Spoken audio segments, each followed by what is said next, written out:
শেষ হলো ট্রেনের আগাম টিকিট বিক্রি। আজ দেয়া হয়েছে ১৯ মার্চের টিকিট। আগাম টিকিটের যাত্রা শুরুতে বাকি আরও ৪ দিন। তবে এখন থেকে ঘরমুখো মানুষের আনাগোনা দেখা যাচ্ছে রেল স্টেশনে, একই চিত্র সড়কপথেও। এখন পর্যন্ত বাস ভাড়া বাড়ানো না হলেও পরিবহন সংশ্লিষ্টরা বলছেন জ্বালানি তেলের দাম দেখে পরবর্তীতে সিদ্ধান্ত নেওয়া হবে। আরও জানাচ্ছেন উষা ফেরদৌস। Kamalapur railway station. অনলাইনে আগাম টিকিট বিক্রি হওয়ায় দীর্ঘ লাইনের বিপরীতে অনেকটাই ফাঁকা স্টেশন। কাঙ্ক্ষিত সোনার হরিণটি হাতে করে প্ল্যাটফর্মে ঢুকতে দেখা যায় অনেককে, আবার টিকিট নিয়ে মোবাইলে ছবি দেখায় ব্যস্ত কেউ কেউ। এবার ভোগান্তিও তেমন ছিল না। আপাতত এখন পর্যন্ত কোনো ভোগান্তি হয় নাই, কারণ হচ্ছে এখনো তো অনেক টাইম আছে, ঈদের অনেক টাইম বাকি, প্রায় 10 দিনের মতো। আমি 5 দিন আগে কেটেছি, আমার কোনো অসুবিধা নেই, আমি অ্যাভেলেবল টিকিট পেয়েছি। সরকারকে অনুরোধ জানাবো, যাত্রাটা অনেক ভালো, সেটা যদি অন্যান্য দেশের মতো আরেকটু ভালো উদ্যোগ নেওয়া হয়। রেলে ঈদ যাত্রা শুরু হবে 13 মার্চ থেকে, যদিও এখন থেকেই বাড়ি ফিরছেন অনেকে। বিশেষ করে ছুটি থাকায় শিক্ষার্থীদের একটি বড় অংশ যাচ্ছেন নিজ গন্তব্যে। ঈদের সময় বাড়িতে যাওয়া হয় তো এই জন্য অনেক খুশি।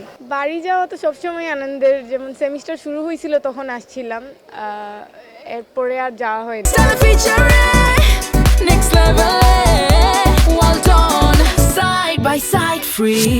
স্টেশন মাস্টার সাজিদুল ইসলাম জানালেন, সাধ্যমতো যাত্রী সেবা নিশ্চিতে কাজ করছে রেলওয়ে কর্তৃপক্ষ। যেহেতু এইবার ঈদে আমাদের কোনো অভিযোগ নাই এবং যাত্রী সাধারণ খুব সহজেই টিকিট সংগ্রহ করতে পেরেছে অনলাইন থেকে, তো আশা করছি ভবিষ্যতেও আর এই জাতীয় অভিযোগ হবে না। তো আমাদের 10টা স্পেশাল ট্রেন চলবে, এর মধ্যে ঢাকা এই চট্টগ্রাম বিভাগে 1 জোড়া ট্রেন চলবে, আর ঢাকা থেকে ঢাকা দেওয়ানগঞ্জ বাজারের মধ্যে 1 জোড়া তিস্তা স্পেশাল নামে 1 জোড়া ট্রেন চলবে। বাস টার্মিনালেও ঘরমুখো মানুষের আনাগোনা শুরু হয়েছে, যদিও এরা আগাম টিকিটের যাত্রী নয়, তাৎক্ষণিক ভাড়া দিয়েই যাচ্ছেন বাড়ির উদ্দেশ্যে। সড়ক পথে চাপ বাড়তে সপ্তাহখানেক সময় লাগবে। যেন জ্যামজটটা যেন না পোহাতে হয়, সেজন্য মনে করেন মানুষ এখন যাচ্ছে, সেজন্য একটু মনে হয় আপনার স্টেশনটা একটু হয়তো ফাঁকা। এখন পর্যন্ত ভাড়া বাড়ায় নাই, পরে সম্ভবত বাড়ানো হতে পারে। প্রতি বছরই একটা ঈদের একটা আনন্দ থাকে, এটা আর কি সবার সাথে শেয়ার করতে আর কি বাড়ি যাওয়া, এত কষ্ট করে হোক যে করে হোক আর কি। বিক্রেতারা বলছেন এখনো টিকিটের দাম বাড়েনি, জ্বালানি তেলের দামের উপর নির্ভর করে নতুন সিদ্ধান্ত আসতে পারে। যদি কোনো প্রকারে আপনার তেলের দামটা বাড়ে তখন আর কি যাত্রীদের বাড়তি ভাড়াটা দিতে হবে।